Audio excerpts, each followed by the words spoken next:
This is a reading from Hell's War Against Our Children by John O'Connor, O.P. Appendix 3, Inside Information on Satan. Mike Warnke was a Satan seller. He served Satan and found new Satan buyers for his master. After discovering how low he had fallen, he made a radical change in his life. Then he wrote a book, a sort of true confession, which he entitled The Satan Seller. Therein he narrates the story of his life. Here are a few of his revelations, some of the important things he found out through his first-hand experience in satanic circles. In a first excerpt, Mike shows that Satanists believe in Satan and his demons. In a second excerpt, he explains how Satanists also believe in God. And in a last excerpt, he speaks of a mysterious promotion to higher positions in the service of Satan, the fifth stage. Satanists believe in Satan and his demons. As I started the ritual for raising a demon, as I had seen Dean do so for many times, the thought went through my mind that most people outside of witchcraft and Satan worship do not even believe in demons. So many people refuse to believe until they see or feel something for themselves. By the time our ceremony was over, any skeptic who could have viewed it would have been made a wholehearted believer. I was proud of myself for pulling it off without a hitch. As members of the Brotherhood, we probably understood demons better than most people because we used them to accomplish our evil deeds. Demons are Satan's helpers, fallen angels who were expelled with him from heaven. They are an invisible presence. You cannot see them, but you soon know they are there. There are legions of demons. No one knows how many. Perhaps demonologists could name all the commanders of legions of demons, but the rank and file outnumber people. Some groups have favorite demons on whom they call again and again to afflict their enemies. They call Master so-and-so or Master such-and-such, and then ask for the favor they have in mind. The demons have to do what they are commanded, but like rebellious children, they resent their obligation to serve you. You have to know the proper way to safely unleash a demon, for they will stomp on you, to put it mildly, if you forget any of the safety measures. In our ceremonies, we called on demons to do almost everything a person's satanic-oriented mind could dream up. We had control of a satanic power, although often demons themselves do their own destructive deeds without our help in directing them. Demons can inflict disease, can possess men, can possess animals, can oppose spiritual growth, can disseminate false doctrine, can torment people, and can be tormented by people. Demons can talk or can cry with a loud voice, using the tongues and lips of humans. They can tell lies and make people believe lies. They can even preach. They can stand, walk, and seek rest when embodied in a human being.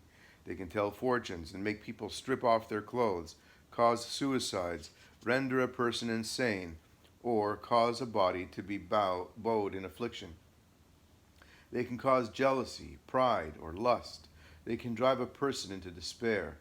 Demons seek to inhabit human bodies that they might work out their indescribable lusts and evil longings.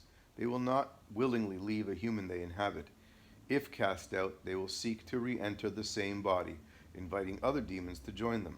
It is known that as many as 2,000 demons inhabited one man, pages 68 to 69. How Satanists believe God exists.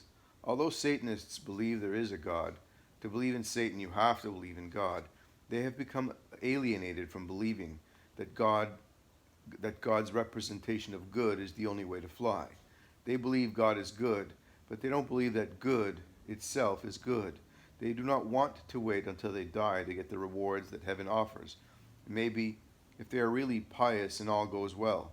No, they are impatient and impetuously want a little bit of heaven right here and now, while they are alive, to enjoy it. Heaven in the form of kicks, chicks, and cheeks, along with the agonizing ecstasy of drugs, page 76.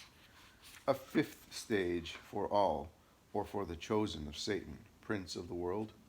My eyes were finally opened to the enormity and effectiveness of the Satan movement.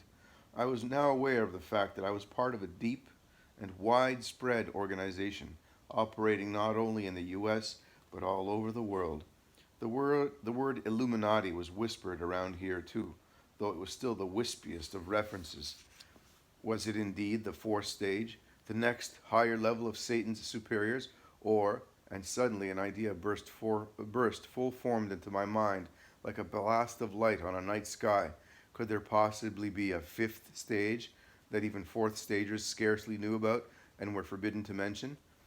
A worldwide super secret control group with perhaps as few as a dozen at the very top, with key men controlling governments, economies, armies, food supplies, pulling the strings on every major international event, and not just now, but for generations, centuries, since the beginning of civilization, manipulating men by their egos and their appetites, rewarding and depriving, enraging and pacifying, raising up first one side and then the other, maintaining a balance of frustration, bitterness, and despair. Another rocket went off in my head. They did it through a satanic knowledge of all the centers of self-love, indulgence, superiority, pride, righteousness, and they gently nudged the most ambitious and promising toward the final motivation hook, power. For power was the ultimate lust, the thing that even an elitist would sell his soul for. And what better prize than power, the universal corrupter? For the more corrupt a man, the easier he is to control. But the whole thing was too complex, too unpredictable. The most efficient human organization on earth could not possibly keep track of everything, let alone coordinate the amazing, intricate global causes and effects. And even more than that, the fantastically precise timing that would be required. Blam! I sighed. There was somebody who could mastermind the whole thing, and he had all the help he needed. Of course, he ran the whole operation. He worked out the details like in the planning councils of hell and sent his emissaries like military couriers on endless relays to the surface. Satan. Even Christ himself had acknowledged that Satan ruled the world. And in addition to the hundreds of millions of naturally selfish men who were doing his will by just being themselves, the one Christ referred to as the Prince of this planet had a vast and growing secret organization of disciples who had pledged their souls to serving him just to make sure things went as they were supposed to. Well, at least I'm on the right side, I thought, and now Satan will have to promote me. I know too much. Then one final, very unwelcome idea came into my head. If power was what motivated the most ambitious of us, and absolute power was what motivated the Illuminati, what motivated our unholy leader? Pages 93 to 94. Satan is a hard master to deal with. With Satan, everything is on a cash and carry basis. As long as you do for him, he will do for you. He will answer your prayers if you are useful to him. He will give you what you desire. But the moment you quit giving him what he wants, the moment he decides you are no longer useful to him, or someone else does it better, then you have had it. With Satan, there is always a payback, and not just when you die, but right here on earth. Page 114. Mike Warnke, The Satan Seller, Logos International, Plainfield, New Jersey, USA, 1972. It seems that this book is now out of print and unavailable at this address.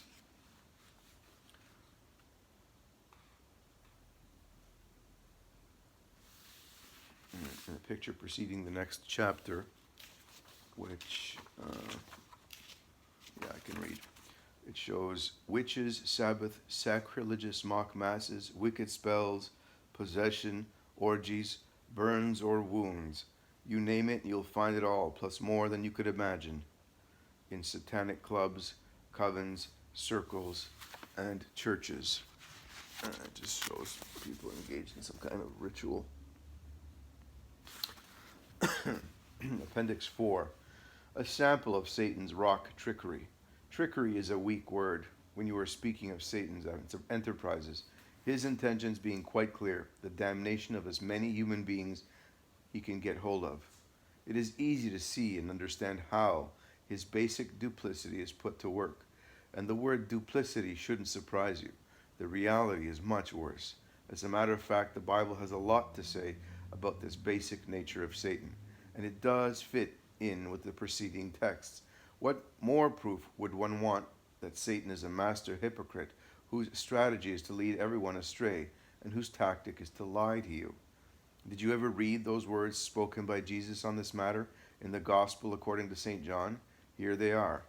He, the devil, was a murderer from the beginning, and has not stood in the truth because there is no truth in him.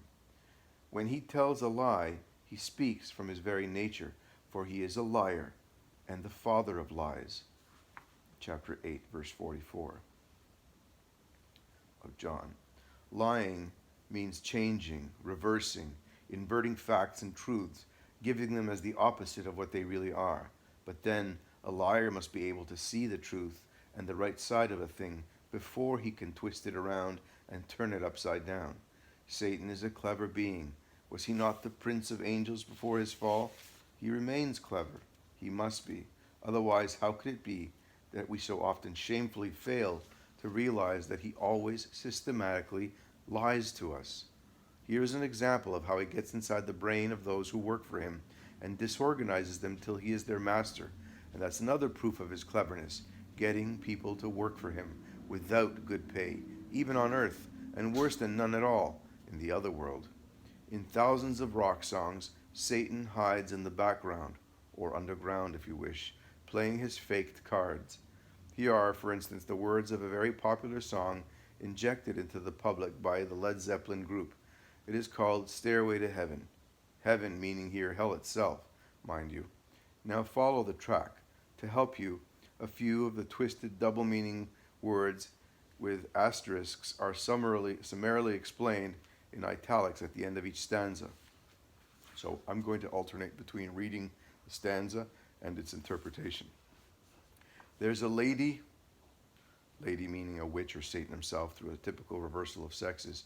There's a lady who's sure all that glitters is gold, and she's buying a stairway to heaven. So she's buying and you're selling your soul. Heaven, hell, Lucifer's heaven. And when she gets there, she knows if the stores are closed, with a word, magical formula, she can get what she came for.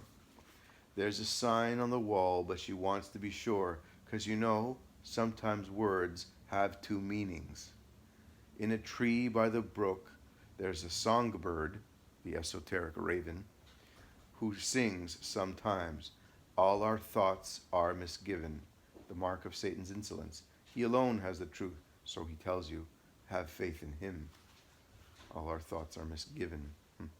There's a feeling I get when I look to the west. Jesus rises in the east, symbol of life, while Lucifer shines in the west, symbol of death. And my spirit is crying for leaving, astral, out of the body travel or trip, also death and suicide. In my thoughts I've seen rings of smoke through the trees, signs of witches at work and of smoking grass, and the voices of those who stand looking. And it's whispered that soon, if we call the tune, then the piper will lead us to reason. Can't you see it's the exact opposite? If not, think again. And a new day will dawn for those who stand long, and the forest will echo with laughter. And it makes me wonder, if there's a bustle, witchcraft, in your hedgerow, don't be alarmed now. It's just a spring clean for the May Queen. Queen of witches, actually, the male prince of witches, Satan. Yes, there are two paths you can go by, but in the long run, there's still time to change the road you're on. Your head is humming. Either this very mild word could hide something monstrous like drug-induced hallucinations, or refer to existential doubt, the kind of mixed-up feelings that give the piper a chance to call you to join in. But Satan doesn't tell his friends what hell is really like. In case you don't know, the piper's calling you to join him, not the Good Shepherd. Dear lady, can you hear the wind blow? And did you know your stairway lies on the whispering wind, not the Holy Spirit? And as we wind down on the road, our shadows taller than our soul, there walks a lady we all know who shines with white light and wants to show how everything still turns to gold. Only empty promises. You've heard of fool's gold, no doubt. Remember, Satan has to ensnare you with illusions and lies. The truth would repulse you immediately. And if you listen very hard, the tune will come to you at last, when all are one and one is all united Satan's way. There are no friends nor love in hell. To be a rock and not to roll. It has been said that hell was essentially monotonous, with a lot of suffering, but no action. You're a rock, stone, and you can't roll, move, is a good way to describe it. Imagine how boring. But the worst is that the damned are totally deprived of the vision and eternal enjoyment of God, who is eternal action, and whom there is for his creatures perpetual, inexhaustible change. It's worth thinking about before the bad trip.